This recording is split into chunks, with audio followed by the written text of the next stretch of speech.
for number 2 on the test itself, you guys came out with an answer, what was it, 23/5, I think? We were looking for an x value. So just so you guys know, there actually is no point that has a tangent there. There's no way you can have a negative slope at that point. So the fact that it was a negative 1/2 that you had to set it equal to, there is no value. And the reason is it's a root function. And so think about your regular root function the way it normally opens. You can't have a negative slope there. But I did not take off marks because I did not do that on purpose. It was a typo. So it was supposed to be a positive slope of 1/2. But I accidentally put the wrong sign in front of y. And so it ended up being negative. So anyways, for those of you that realized it, amazing, full marks. For those of you that didn't and you did the work correctly, amazing, because that's what I wanted you to do. Okay? So, but just so you know, I'd like you guys to realize that. So because it is a root function opening to the right, you can't have a negative slope. It's just not possible. You're going to cross the root function. Right? So we know that when we draw tangents, we always want to sort of not cross the root function. Right? Okay, good stuff. Okay, so are there any questions about that? Does everyone understand what I'm saying?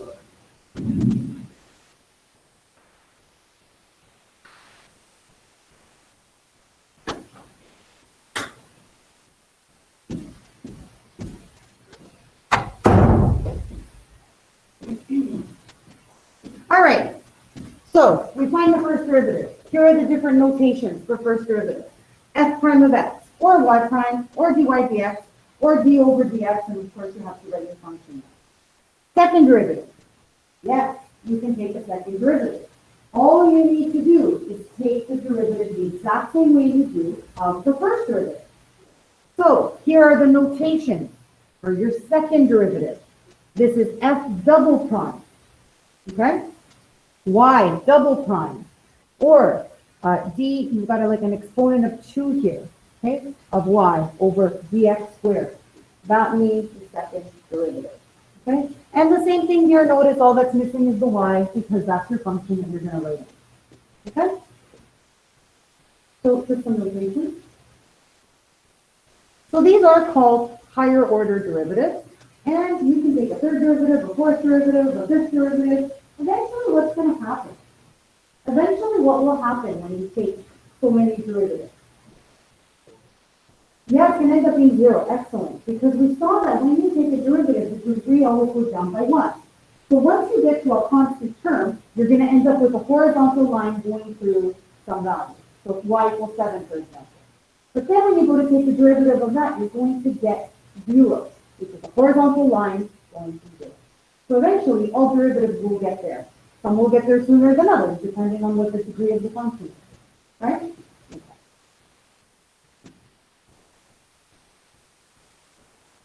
Example. We're going to use a nice, easy example. Y equals 10x to the exponent 4. We want to find the first, second, and third derivative. So, who wants to help? Nice and easy. Who wants to find the first derivative? Beautiful. 40x to the exponent 3. Second derivative. And the third derivative. Good. So you notice the degree goes down by 1. See that? So I went from a cubic to a quadratic, linear. The next one would be horizontal line. Not through 0 though, through 240. The one next, the fifth derivative would be y equals. Okay?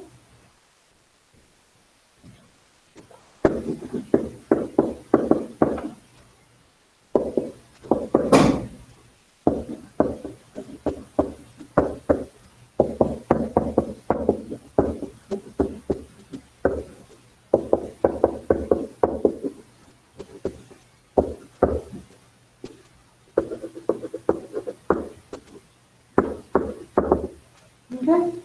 So notice y is degree 4, y prime is degree 3, y double prime is degree 2, and so on and so forth.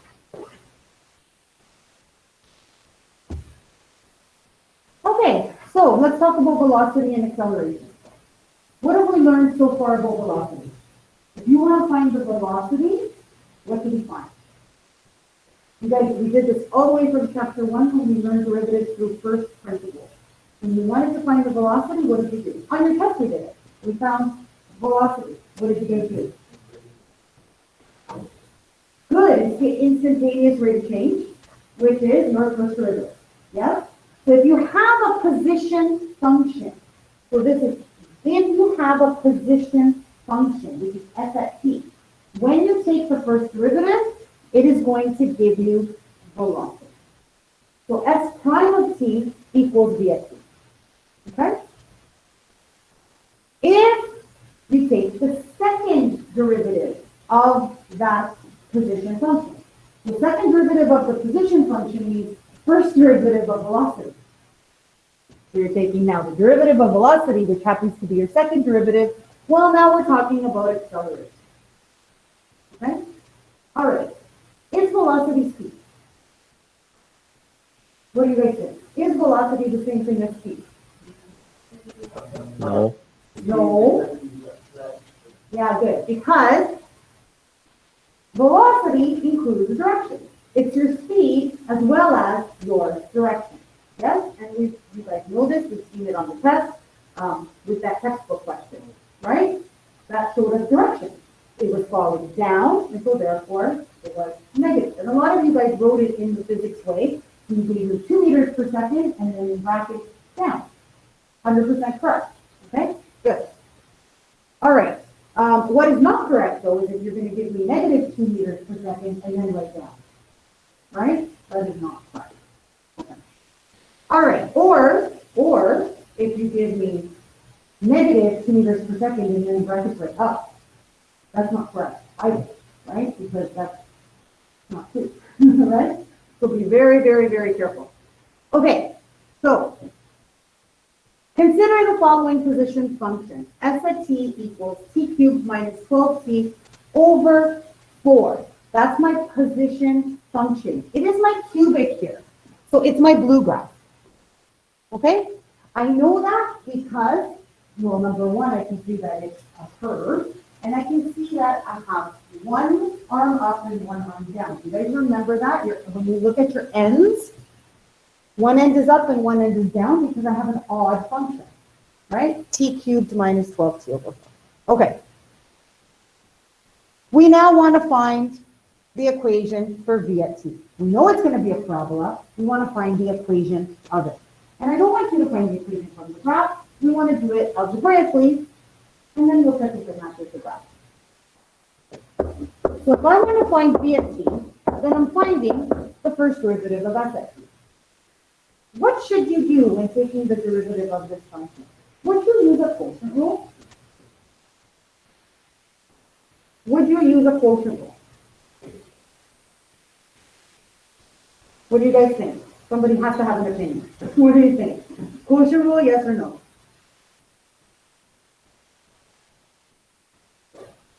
No. Yeah, thank you. No, you're not going to use the quotient rule here. Why? I have no variables. I have just 4. So instead what you're going to do is you're going to factor out that 1 over 4 and put it in front. That's what you're going to do. Because you're going to make your life easy. Right? So if I'm finding this function here, I'm going to change this to 1 over 4. Like so. So now, when I take the derivative, I leave the 1 over 4, and I just take the derivative of the inside, which is 3t squared minus 12. Now I can distribute that 4 back in.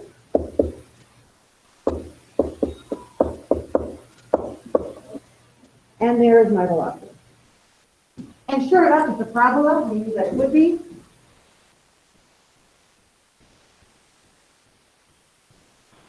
Let's see if I can translate.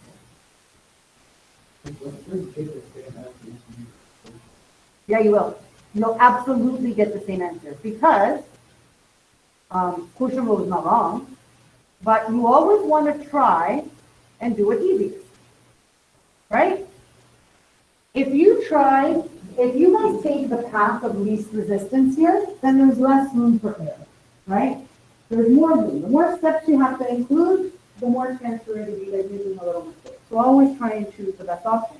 If you did this by quotient rule, you're not going to lose marks if you do it correctly, and you're going to get the exact same answer. Okay? All right. Now I want to find acceleration. Well, if I want to find acceleration, that means I want the second derivative of s at t, or I want the first derivative of velocity. Well, I already have velocity, so I can very easily take the first derivative, and it's in a beautiful form for me here. I don't have to really, I don't have to alter this at all. I just have to take the derivative. So who wants to do this for me?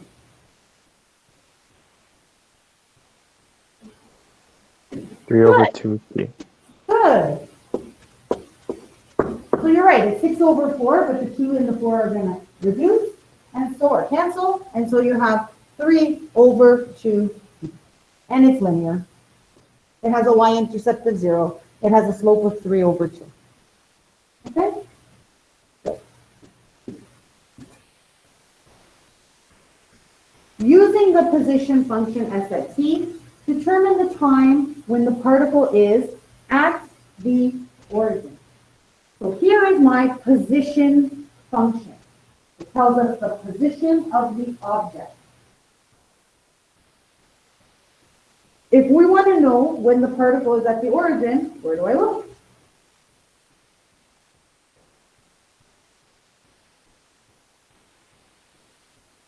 Well, what it means is, if I want to know when it's at the origin, I want to know when s at t is equal to 0. And so,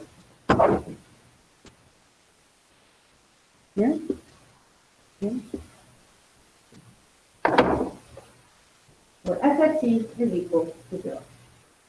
If I want to know when the position function is at rest, remember, this is my position function. When it's at rest, what does it mean?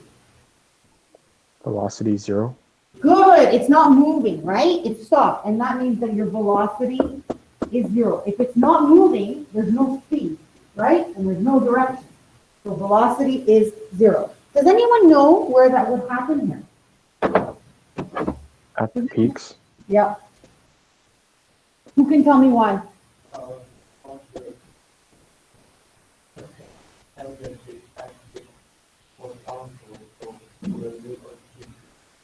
Good. We know that velocity is going to be 0. That means our first derivative is 0. So we need a slope of 0. So where is there a slope of 0 on this graph? At the peak. At the max and at the min. That's where your first derivative is equal to 0. Okay, when we're moving in a positive direction, well, that's anywhere where your velocity is positive.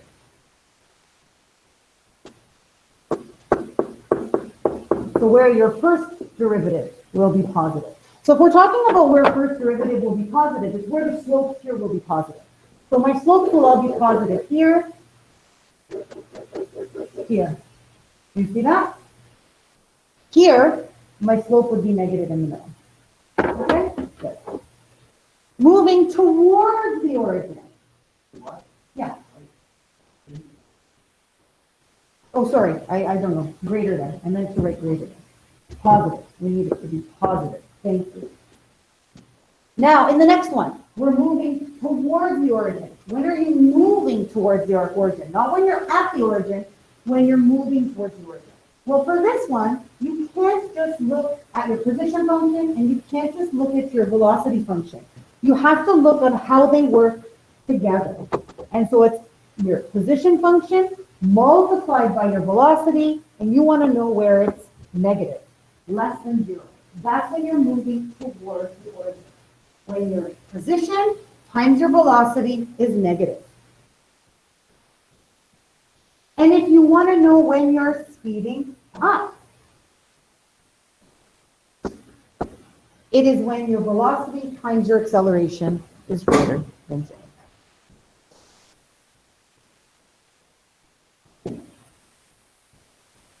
Wait, miss, for the speeding up, why isn't it just acceleration greater than 0?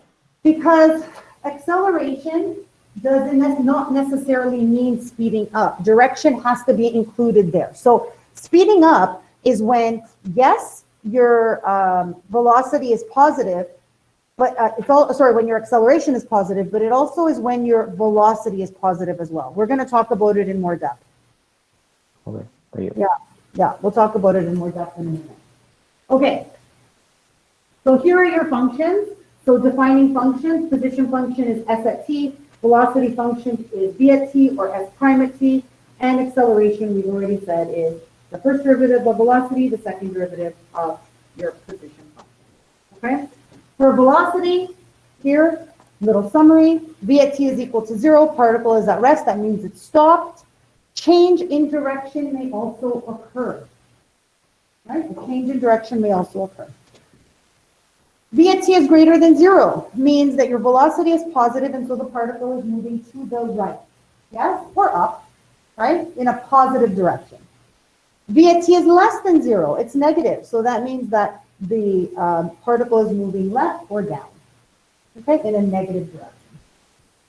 All right, for direction, you want to know the direction that your particle is moving. So is it moving away from the origin or is it moving towards the origin? You're going to take your position function and you're going to multiply by the velocity function at a certain point. And you're going to test whether it's positive or negative. Now you want to talk about speeding up and speeding down. You must look at velocity and acceleration together, okay? You must look at them together. Speeding up does not necessarily mean that just your acceleration is positive. That is not speeding up. It is a combination of the two. Okay? All right, so here we go. Notes on acceleration. So speed. Speed is a scalar. So what does that mean? It means it does not have direction. We're going to learn this in the vectors portion of this course. Speed is just a number. It's a scalar. Whereas velocity is a vector. And because it's a vector, it includes direction. Okay? Speed is the magnitude of velocity. What does that mean? Speed is the magnitude of velocity. What does that mean? Okay, so in your, yeah, go ahead. The number? I don't know. Good. The number, what's the mathematical term we can use for magnitude? Absolute value. Okay? So for example, velocity on your test, I think it came out to be negative 2 meters per second, right? That was your velocity. Well, that means the speed would just be 2 meters per second. Why? Because it's the absolute value of negative 2. And if you notice, that's what we use for our magnitude. Magnitude is denoted by the absolute value because we're taking the absolute value. It's only the positive value. Okay? So it's the absolute value of velocity. Acceleration is the rate of change of velocity. Makes sense? It's the derivative of velocity. So it's the rate of change of velocity. Rate of change, this means slope. Meaning, it tells how fast velocity is changing, positive or negative. If velocity is changing, then the object is accelerating. Acceleration means to speed up, slow down, or change direction. That's what acceleration means. The word deceleration is discouraged because it is often incorrectly assumed that all negative values of acceleration are deceleration, and that is not true. So let's talk about what it means. So if you have a positive acceleration, it doesn't necessarily mean you're speeding up. It will mean you're speeding up if the velocity is also positive. You need both of them to be positive together to mean speeding up. Negative acceleration doesn't mean slowing down. It's only going to mean slowing down if the velocity is positive. So now the overall result is negative. Okay, and it's summarized here. So if you have a positive acceleration, it means acceleration is in the same direction as velocity. If you have negative acceleration, it means acceleration is in the opposite direction as velocity. So if that's confusing for you, just think of when you multiply signs together. Two positives result in a positive, but two negatives also result in a positive. So if the two signs, if acceleration and velocity have the same sign, then you know that it's speeding up. When they have opposite signs, you know that it's slowing down. Okay? So, for positive acceleration, you're speeding up and moving in a positive direction. Slowing down and moving in a negative direction. Negative acceleration means now you need opposite signs. So, slowing down, but you're moving in a positive direction. Or speeding up, but moving in a negative direction. Okay, so please guys take note of this, it's important. Zero acceleration. If the acceleration is zero, that means v at t is zero. Yes? Velocity is constant. Or excuse me, is linear. Velocity is constant, not changing.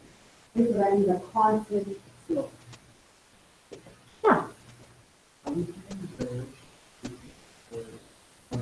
We're going to test. We're going to test these functions. I'm going to show you through example how we're going to find exactly where they're positive and where they're negative.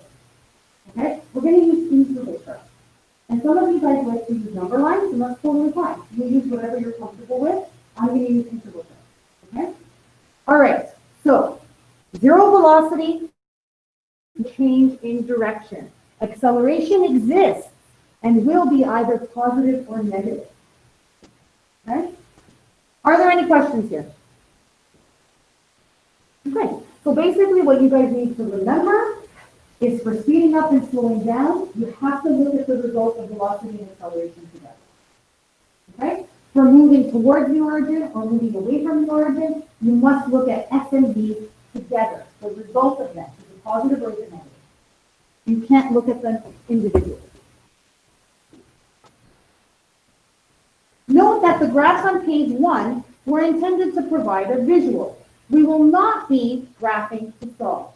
We will be using calculus to find derivatives and solve algebraically. Example 1. A ball is thrown vertically upward from the ground and its height in meters after t seconds is given by s at t equals 20t minus 5t squared. We got a problem, yes? Find the velocity and acceleration at t seconds and at 1.5 seconds. So in general, what this question is saying is, find your velocity and acceleration in general, but then find what it is exactly at 1.5 seconds. Okay, so go ahead and do that.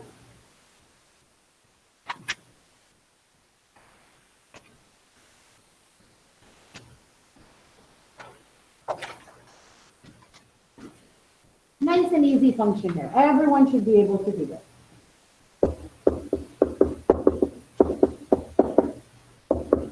And you should notice that it's 20 minus 10t.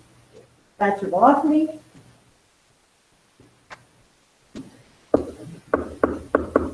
Acceleration is negative 10. So there you go. That's your velocity and acceleration in general. Well, now we want to know a 1.5. And so we just sub in 1.5 into each.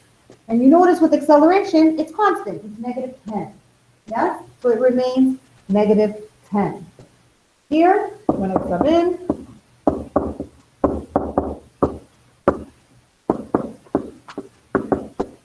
I'm left with 5. Okay, what am I missing? No awful marks here. What am I missing? My units. Units? Yes, thank you. So 5 meters per second. How do I write my units for acceleration? Beautiful.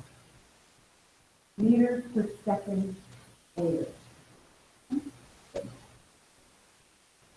So another way that you guys would write this, many of you, is a positive 10 meters per second squared, but you would show me down, or a lot of you guys give me a down arrow. It's fine.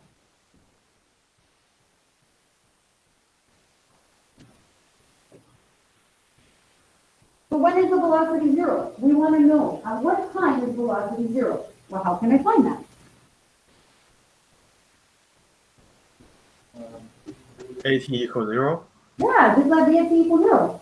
Right, where is velocity 0? So set v at t equal to 0. That's all we need to do. So 0 equals 20 minus 10t, and then we solve. Very simple equation. 10t equals 20,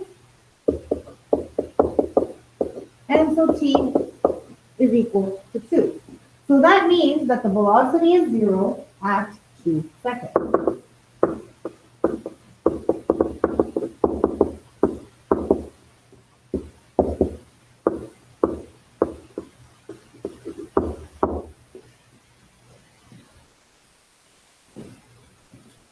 Okay. Now we're going to go back to grade 10. What is the greatest height reached by the ball? Good, excellent. We know now that it's when your velocity is equal to 0, because that's where your slope is 0. Yes? Okay. Back in the past, how did you guys have to do this? Do you guys remember? How did you do this? Vertex? Yeah, you'd either put it in vertex form, or you would find the zeros, add them together, divide by 2, sub it in to find the maximum value. Do you guys remember that? The optimal value? Okay. So what is the greatest height reached by the ball? Well, now we know calculus. So I'm just going to make a note here. We could complete the square. That's how we get vertex form.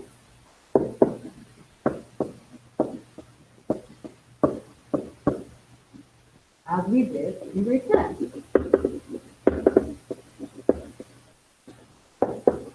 But you're not going to do that here, because you're not going to get marks for that here. But now we will solve using calculus.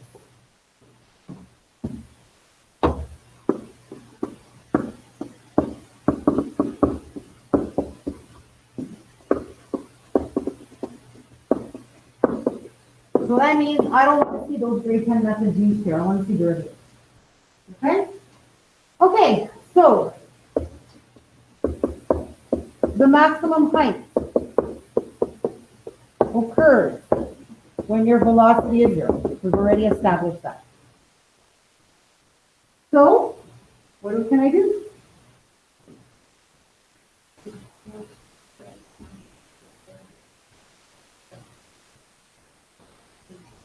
Amazing. We've already found where velocity is equal to 0. We did that in part B. We know that it's at 2 seconds. So now you just want to find the height. And to find the height, you just set your x value into your function, and you're going to find your height.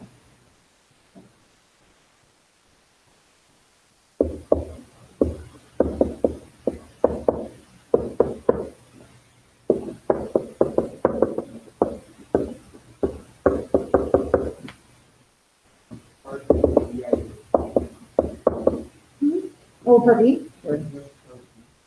Perhaps. Yes, it is part B. Thank you. So now it's time to find S at t. So you go back to your position function, which is 20 minus 5t squared.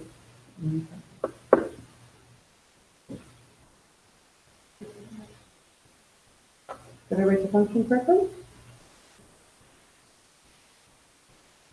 Oh, excuse me, 20t.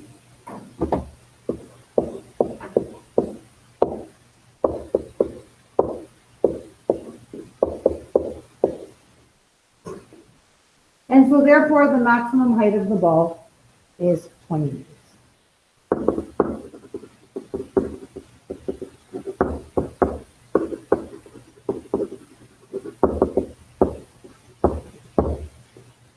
Cool. Two space u equals to 0 in the first derivative. You also T equals 0 is, what's the height of your function? Oh wait, v at t, you still use the v at t or you still use the f at t? First derivative. So the value of the So you're finding the velocity, what you're finding there is the velocity past 1 second. no, I do. Or 0, excuse me, so maybe 0. You're finding the velocity there. So it's different. Okay? You're finding what is the velocity when time is 0. The other way, you're finding the time when velocity is 0.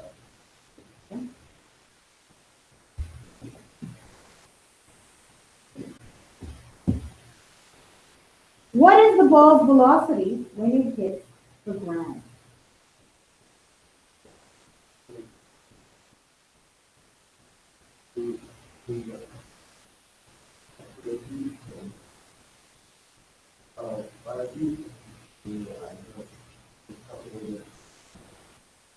Okay, good. So we're gonna look at height. I'm gonna use the word height, okay? But the same thing.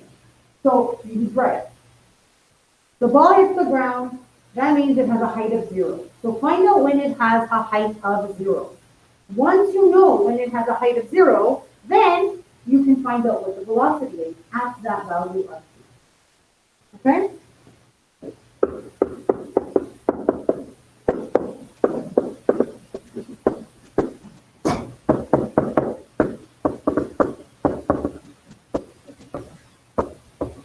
Now, just be careful here.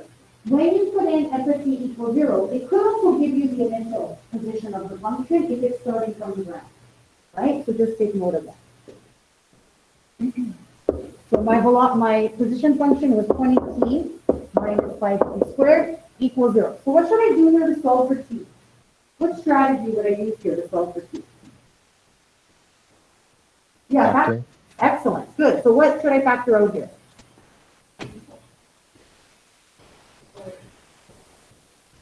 Sure, 5t, and then I'm left with?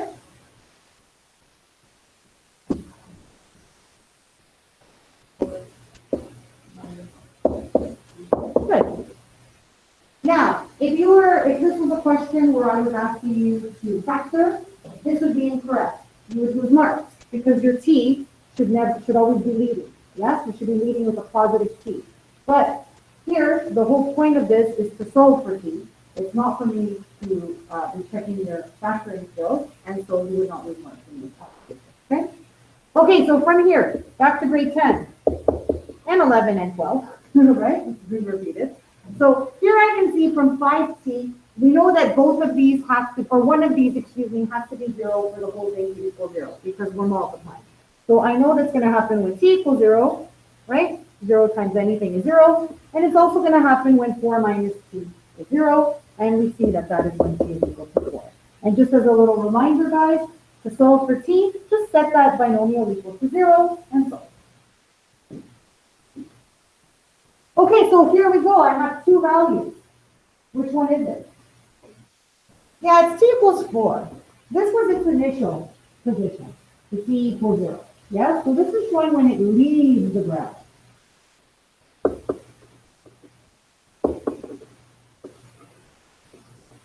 Whereas the second value of t is showing you when it lands.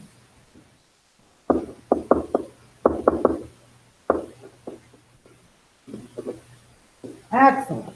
Okay, so I know what t equals 4, but the ball hits the ground. So we want to know the velocity at that value. So now we sub into velocity.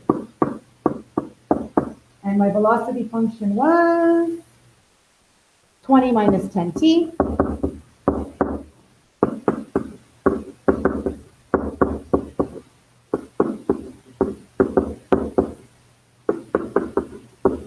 And it makes sense that I have a negative value here because the ball is going towards the ground. Yes?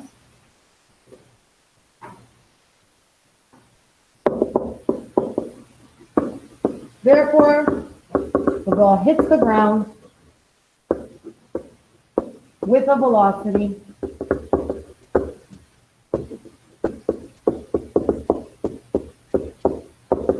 of negative 20 meters per second.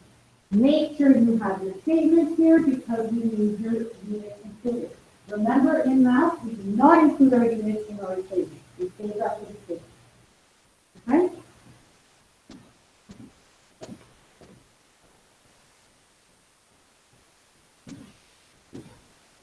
Are there any questions?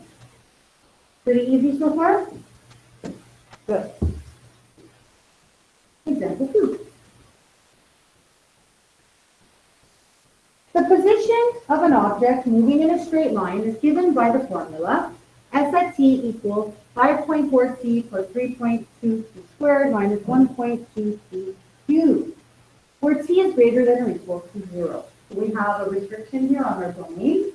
clearly because time can't be negative. T is time in seconds. S at T is the position of the object relative to some origin in meters. So my units are meters and seconds. Find the velocity and acceleration of the object when T equals 2. What should I do? Good, find the derivative. And if I find the derivative, Lily, what am I finding? The velocity. And my function is, okay, so who's going to do this derivative for me? Nice and easy. Who's going to do this derivative for me? 5.4 plus, good. There we go. There's the velocity. And then they want to know the velocity when t equals 2. So we're just going to sub in 2.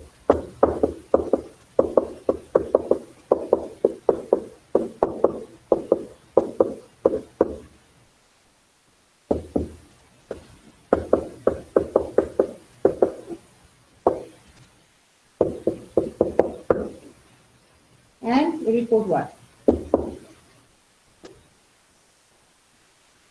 5.4 plus 12.8 minus 14.4. What do we get there?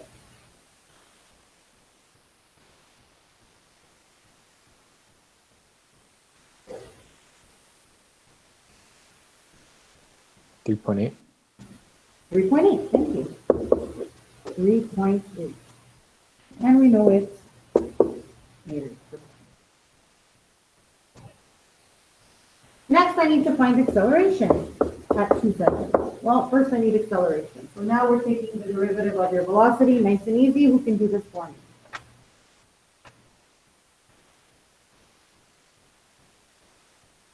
Anyone? 6.4 minus 7.2 t. Good. And now we sub in.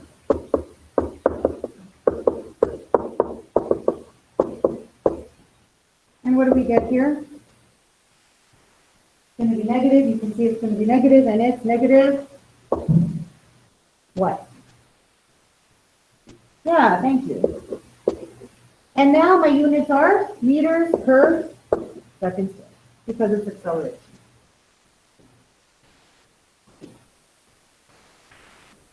When is the object at rest? When is the object at rest? Good, when your velocity is equal to 0.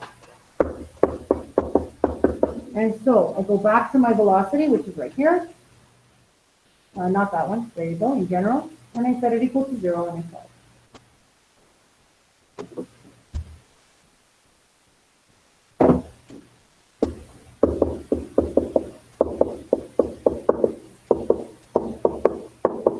Okay, how am I going to find t here? Can I factor this?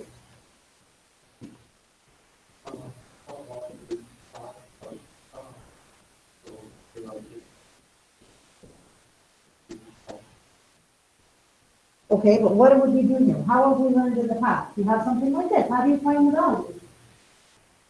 Not product and it's not product and sum of crisscross. It's a quadratic formula. Right? You use the quadratic formula as a result. Okay? So go ahead and do that. Tell me what you get. You guys should all know the quadratic formula. I'll write it for those of you that forgot it. But you guys do it. Tell me what you get.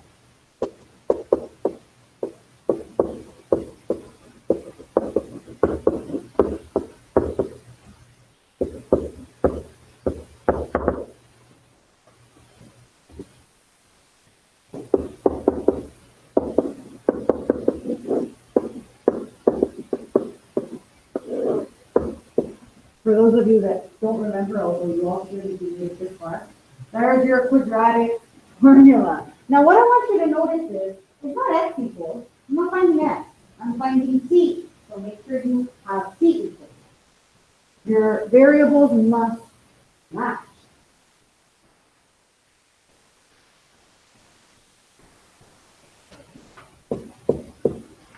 Tell me the two t's you came up with.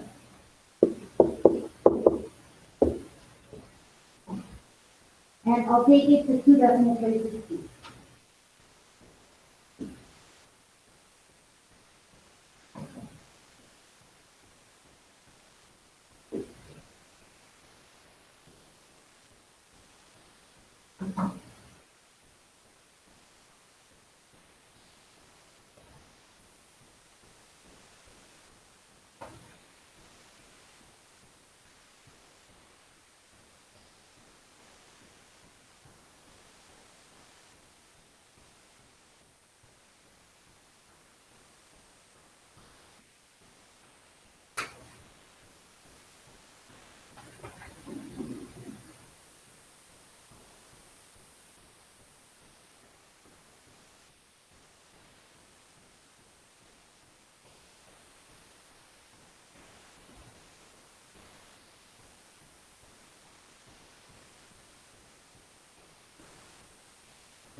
Okay, come on, did anyone get an answer for me?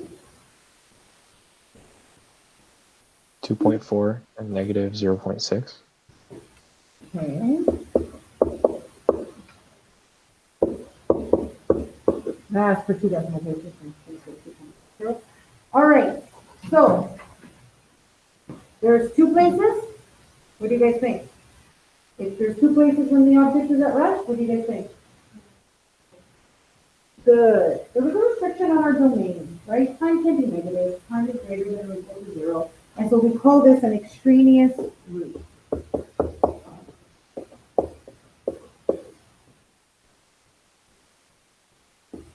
And it's because t has to be greater than or equal to 0.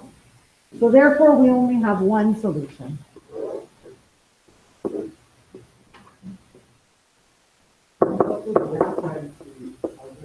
Yep.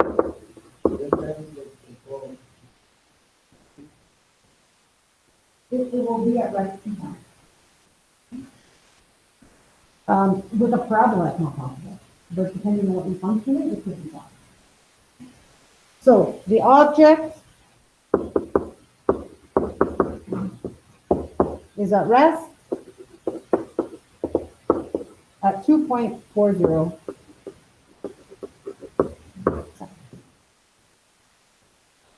Any questions so far?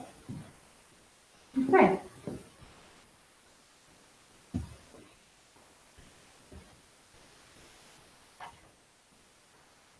In what direction, right or left, is the object moving when t equals 3? What am I asking here? Whew.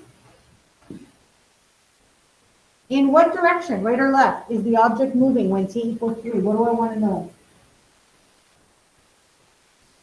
Think logically, guys. In what direction is it moving? In what direction is it moving? What tells us the direction? The velocity. Velocity. Velocity tells us the direction, right? Remember, velocity is speed with direction. So if you want to know the direction that it's moving at t equals 3, I need to sub 3 into my velocity function.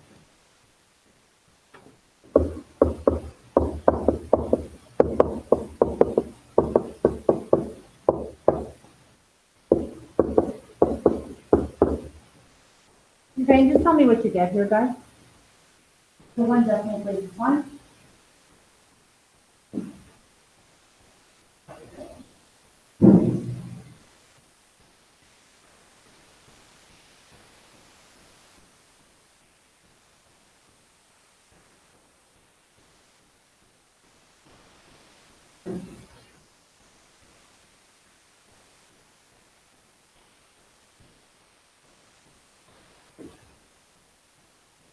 Negative 7.8. Thank you. So what does that mean? Would it be left or would it be right? Left. We're moving left. And if the example did not specify left or right, it could mean down. Yeah, good. Negative is either left or down. So since the value is negative,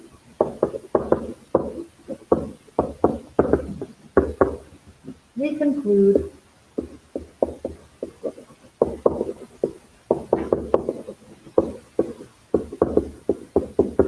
that the object is moving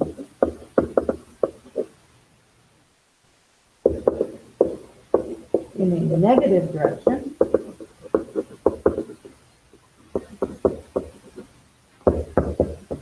So left. Okay. Are there any questions? It doesn't say, Left or right? Then it's left or down. Right? And depending on what the, like sometimes in the question, you'll know that something is falling to the ground or not. And so in that case, you can conclude whether they're talking about up, down, or right.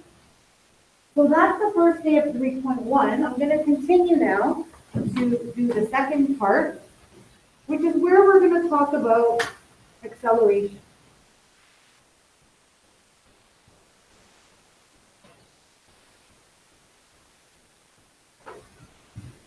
So the homework, part of the homework is this. Please notice that there is an error in the textbook. 5C should be t equals 3.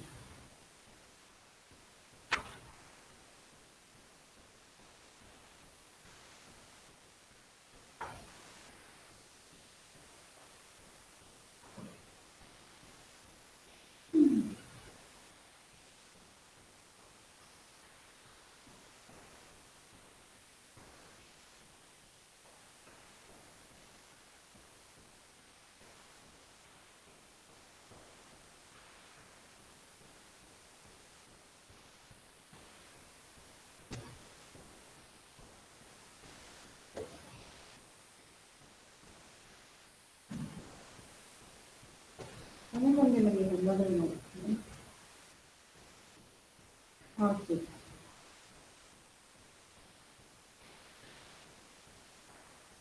Yeah, of course. Okay, day 2.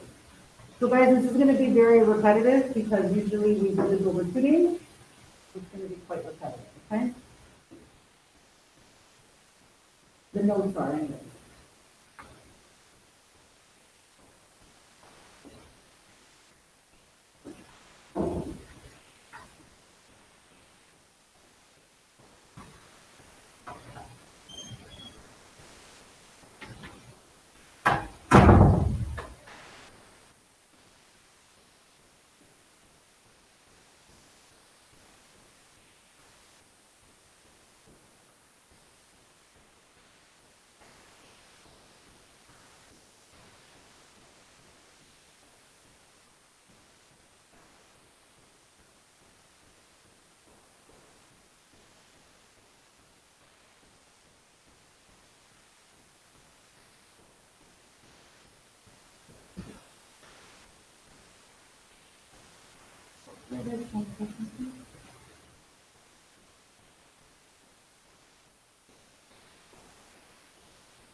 Okay. I'm just gonna wait for SN to come back and then we'll get started.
Mhm. Even better, right?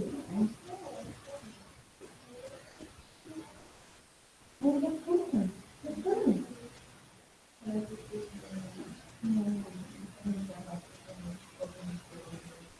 They're tired. Maybe you want a little bit more. I like that it's really good. It's really good.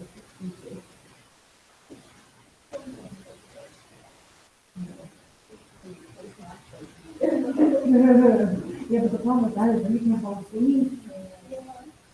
You guys enjoy your naps. Enjoy them now, because they will be gone one day.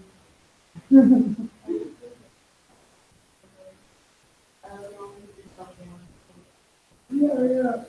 My kids, my daughter, my first daughter was like that. Oh my God. In preschool. She never wanted to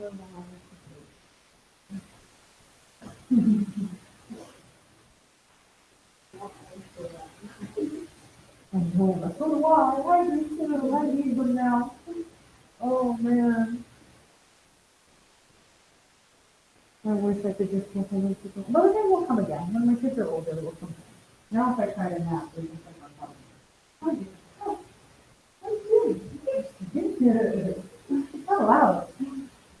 Just like if I get a phone call. Nobody cares about what I'm doing or where I am until I pick up the phone and talk to somebody. All of a sudden, I'll be like a meeting. At that second. Yeah, sure. Yeah. And today's my son's birthday.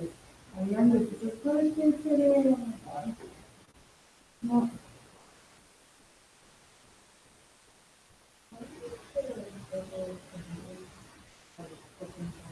oh, I have it written down. I'll tell you. I don't remember offhand, but I do have it written down. Is that what it is? I don't want it to say it.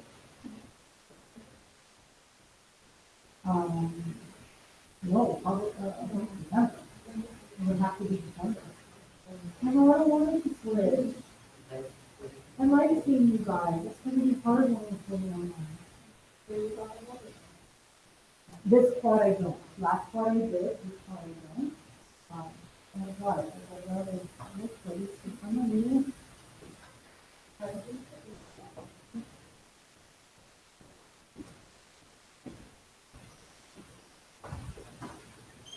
Sorry, wrong slide.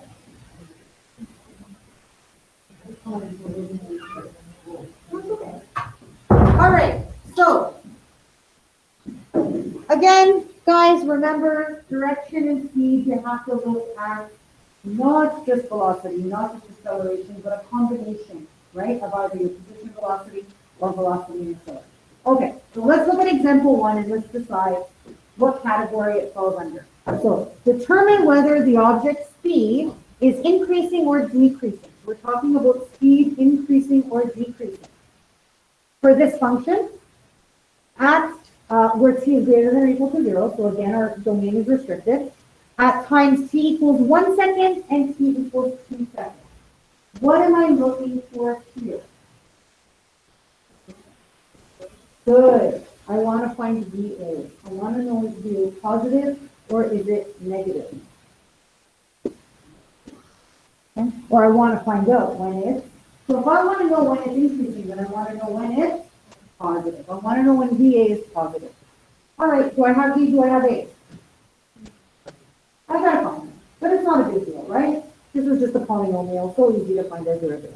So let's go ahead and find our derivative. So what's V at t? 3t squared. You probably said it. V at t equals 3t squared minus 6. So there's my velocity. What's my acceleration? Yeah. Okay. 6t. We want to find out where the speed is increasing. What do you guys think we need to do? I kind of gave you guys, I kind of told you what we're going to do. So what do you think we should do?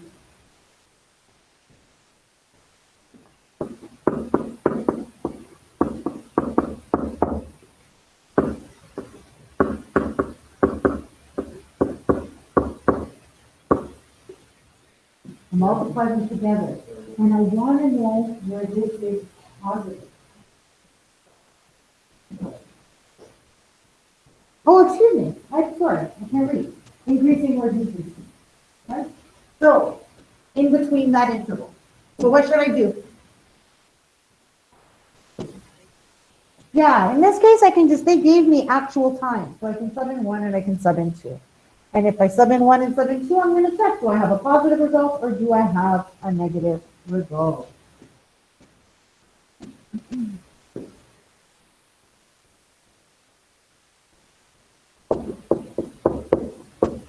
So when I sub in 1,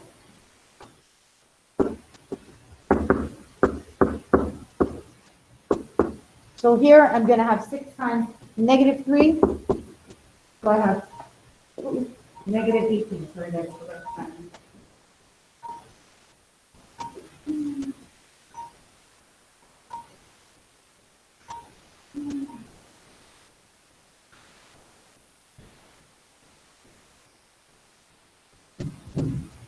Okay. All right. Okay, so here I have negative 18. So what does that mean? Decreasing. Therefore, speed is decreasing. And now we're going to find f2.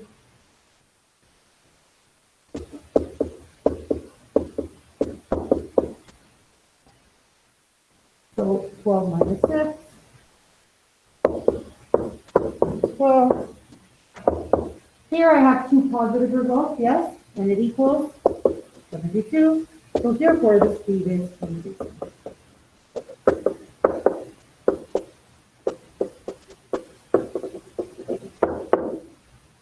Okay. So here we're seeing that acceleration is positive, but the direction is negative. Okay, and that's why the speed is decreasing. Here we're saying that both are positive, the same sign, both are positive, and so therefore the speed is decreasing. Any questions here? Okay. Here, these are the exact same notes that we saw yesterday. I sorry, yesterday. That's what we saw earlier today, so I'm not going to review that. Okay, given s at t equals t squared minus 7t plus 10, where t is greater than or equal to 0, determine the intervals of time where the object is moving away from the origin and when it's moving towards the origin. So do I care about VA or do I care about SB? What do I want to find here? Yeah, SB. SB. Good, excellent. I want to find S from T. So what do I need to find? V. So V at T is beautiful. 2T minus 7. And now I have to multiply the two together.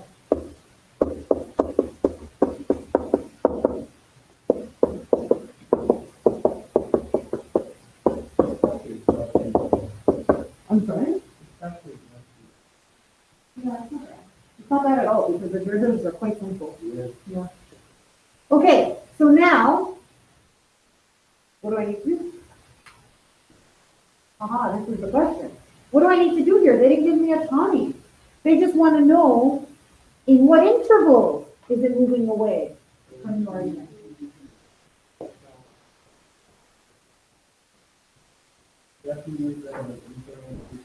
We do have to use the interval table. So how do I fill in my interval table? Physiologically. So basically, okay, we know that we're moving when it's not 0. We're not moving when it's 0. Is that true? You agree? So if I solve for my zeros, these are going to be the test values in my interval chart.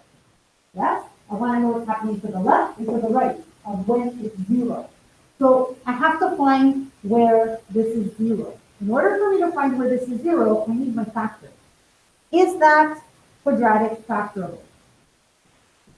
Yes. It is. Good. And what are my factors? And? Okay. So now I have all my factors. Once I have all my factors, it's very easy for me to find my zeros. Yes? This, from here I have t equals 5. From here I have t equals 2. From here I have t is equal to 7 over 2. So now we can create an interval table. Remember, your numbers have to go from left to right. Yes? From smallest to biggest when we are making an interval table. So,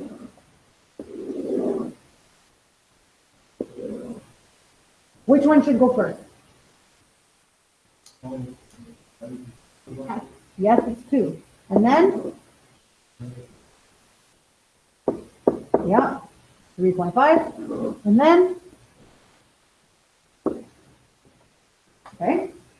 So that, I know that this is where it's 0. So what's happening to the left and to the right? Now let me ask you a question. Do I have a boundary here?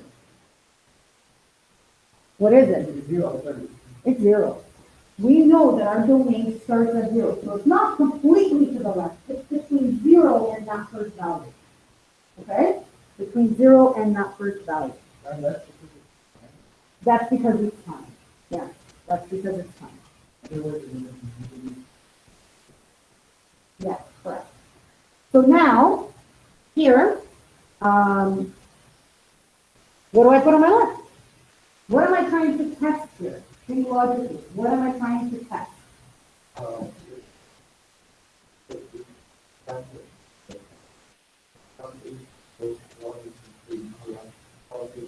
Amazing. Amazing. So here are my factors. So I want to know where each of these factors is positive and negative, because then by looking at their signs, I can easily say, oh, negative times a negative times a negative. Oh, the result is negative. So I'm going to write all of my factors individually here.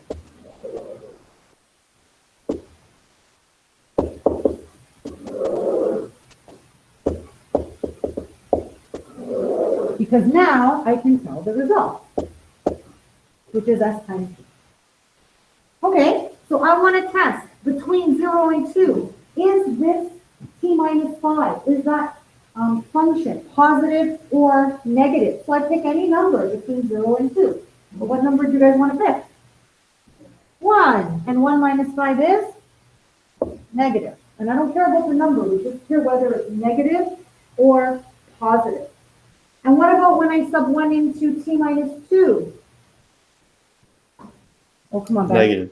Thank you. And what about when I sub 1 into 2t minus 7? Negative. Negative. 3 negatives. The overall result is negative. Now, between 2 and 3.5, what number do you guys want to pick? Yeah, 3. Sounds good to me. So tell me, negative, positive? Negative. Or so here, negative. Then? Positive. Then? Okay, overall result. Good. Between 3.5 and 5, what number do you want to choose? 4. 4 minus 5 is? Negative. Negative. Yep, 4 minus 2 is? Good. 2 times 4 is 8. Minus 7 is? Overall result? Good. When t is greater than 5, so let's use 6. I'm sorry? So if you use 6, yes, they're all positive. Very good.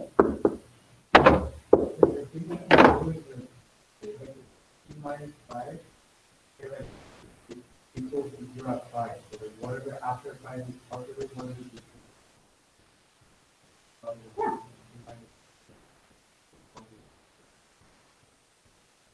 Oh, because your change are automatically changing. Is that why? You don't need to like use examples, but you don't need to say like use 1 or like, you don't want to use like, pick a number to plug in. So like, Yeah. pick a number to plug in. Yeah. You don't need to do that. Like, you can just say like, if it's 2 minus 5, Yeah. it's equal to 0 at 5. So whatever after 5 is positive and whatever before 5 is negative. Instead for the other one, like 2 minus 7, whatever. Oh, I after see what you 2 mean. Well, yeah, yeah, absolutely, for sure. Yeah. Yes, yes, for sure, of course.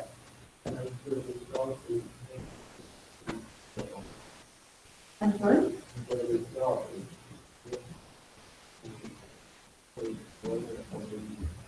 Oh, Okay, good. So when the result, here I have I have negative results and I have positive results. So I want you to tell me, when is it moving away from? Let's start with away from. So therefore, particle is moving away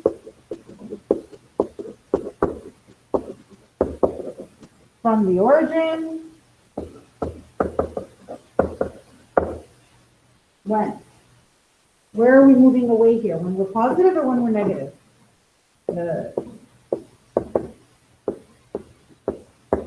So, when? We're going to use our interval. So tell me, how should I write this?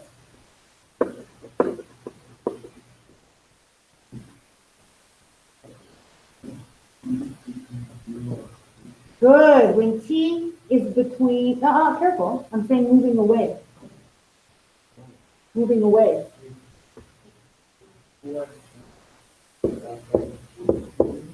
It does not include 2, and it does not include 7/2. Because at 2, it's 0. And at 7/2, it's 0. So it does not include 2 or 7/2. Because we're talking about time, I'm even just going to say 3.1. Right?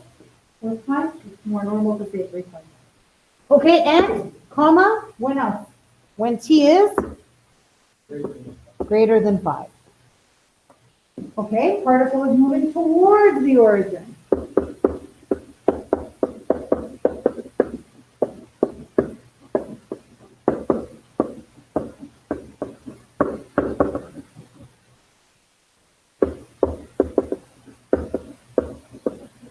When?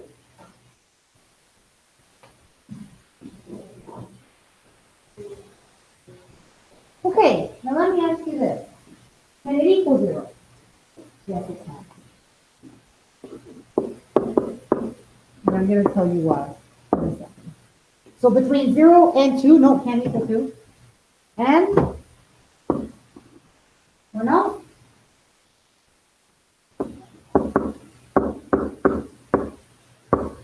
Who knows?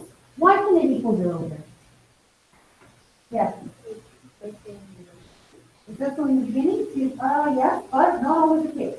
There's another reason. Why can I include that 0 here? Excellent. So it's included in the domain, but t equals 0 is always going to be included in the domain.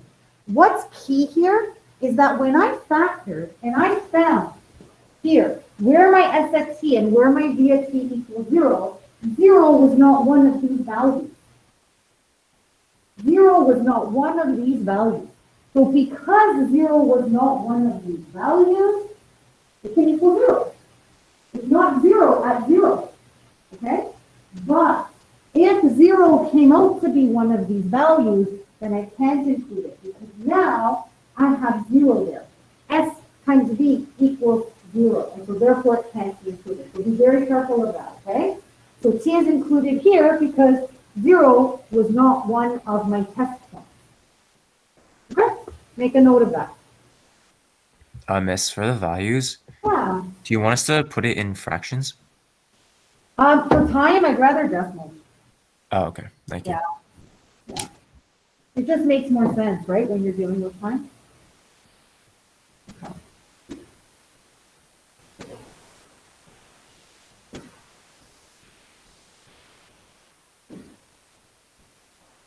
Also, hold on. Let me rephrase.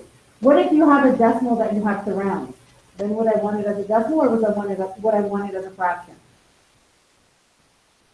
Then I would want it as a fraction. Yeah, you always want the exact value, right? So if the exact value can be changed to a decimal, give it to me as a decimal. If it can't, just leave it as a fraction. All right. And you'll never lose marks for leaving it as a fraction, by the way. So if you do decide to leave it as a fraction, you won't lose it, as long as it's correct.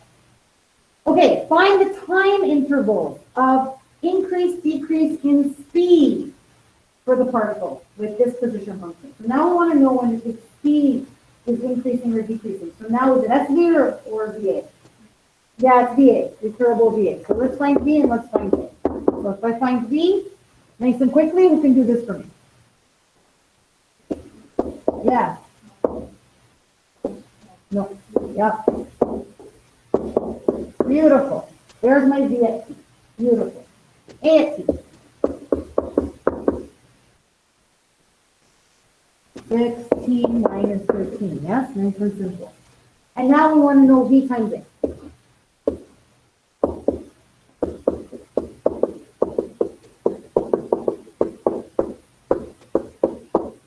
Can I factor anything?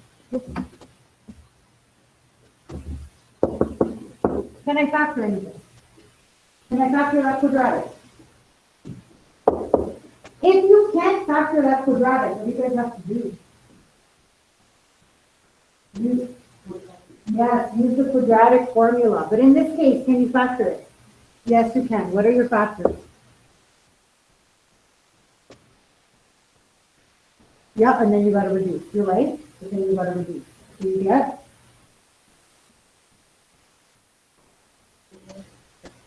Okay, good. 3t minus 1 and beautiful. So I factor it so that I can count when it's equal to 0 so that I can find my test points. So what are my test points here? From here, I'm going to get a third. From here, I'm going to get 4. And from here, I'm going to get 13 over 6.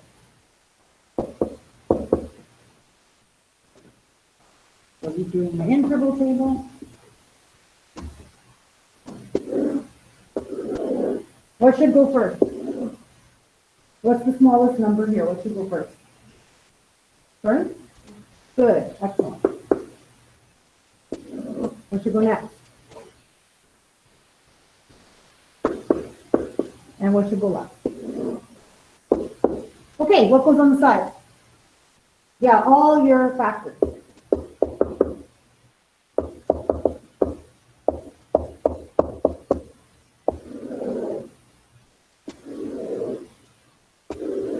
And we want to know when V times A is positive. Okay, so you guys tell me. Let's do this chart. Tell me, going down this way. So my boundary is 0. So subbing in, the first one, tell me, positive or negative? Negative. And then? And then? Good. 3 negatives give you? Good. Subbing in next, what do we get? Yeah. Overall result. Next. Yep. Yep. Yep. And greater than 4. Oh.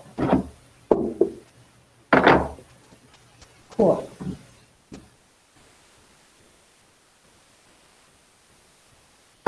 Good. So what can we conclude? When is the speed increasing and when is the speed decreasing? Where are we speeding up here? Here. Here's positive.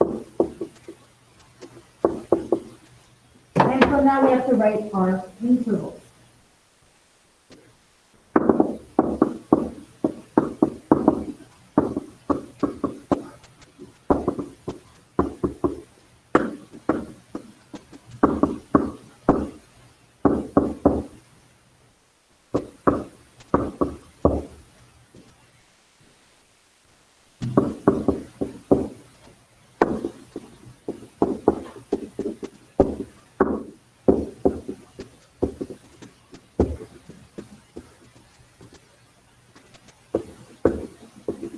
Can I include 0 here? Yes, excellent.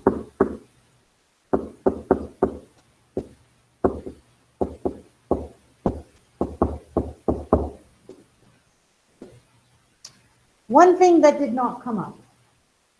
Let's say you have, when you factor, you end up with a -3 in front.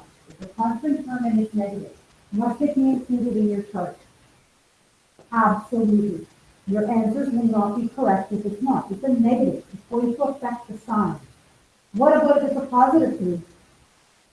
No, it won't affect anything. It doesn't matter. But if it's a negative, it will. So make sure it's there. Okay?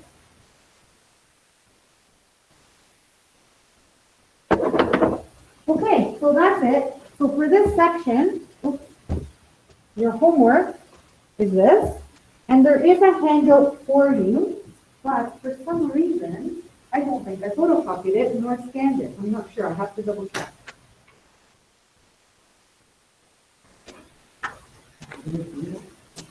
You have it? Is it included? Perfect. It's in my package. Beautiful. For those of you online, do you have this homework handout? Is it included in the blank lesson? I've lost everybody. Is anybody still with me? I don't think so. It's not included? Okay, so I I'm don't think so either. gonna scan it and get it to you guys, okay? Thank you, miss. It's not included? Oh, yeah, okay. Yep, yep. Yep.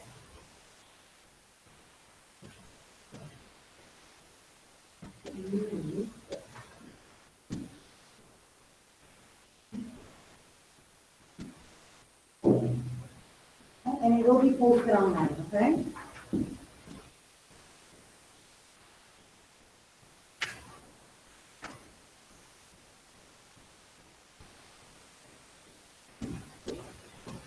Okay.